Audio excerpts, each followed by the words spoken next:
In the opening minutes of the fourth quarter, the Miami Heat fell by 18 points against the Philadelphia 76ers.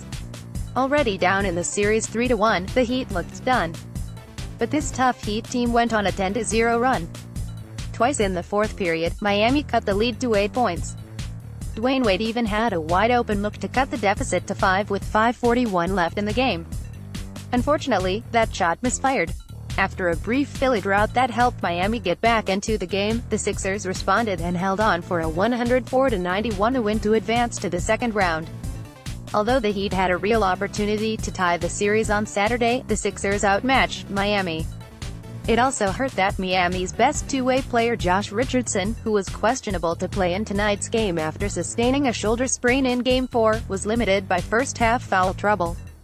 Erik Spoelstra didn't even play Richardson in the second half, possibly because he wasn't healthy enough to contribute as he typically does. Another starter who didn't play much? Hassan Whiteside.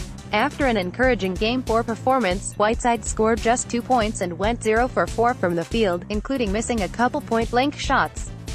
Spoelstra yanked Whiteside just 3 minutes into the game after he didn't like what he saw out of the big man.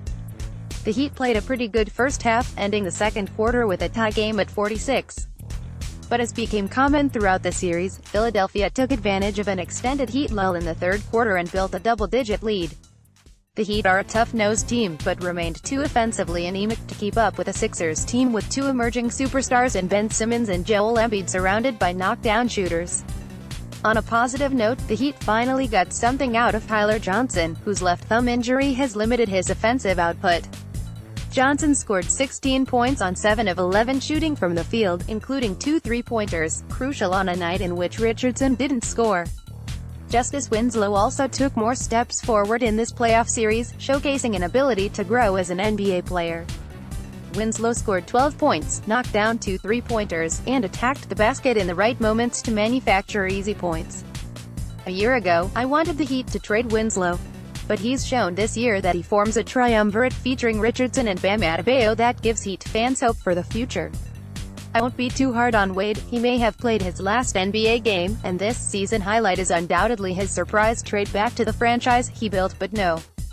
3 shot just 4 for 15 from the field and committed an inexcusable ball-watching defensive error that led to an uncontested TJ McConnell layup.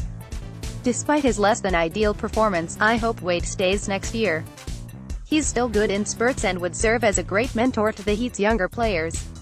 And that closes the book on the Heat's 30th NBA season. After the Heat's Big Three era, Miami tried to win without stars in an NBA era that has surpassed the Heat model. It wasn't enough against the Sixers, and Pat Riley has some difficult contracts to move if he wants to find a star.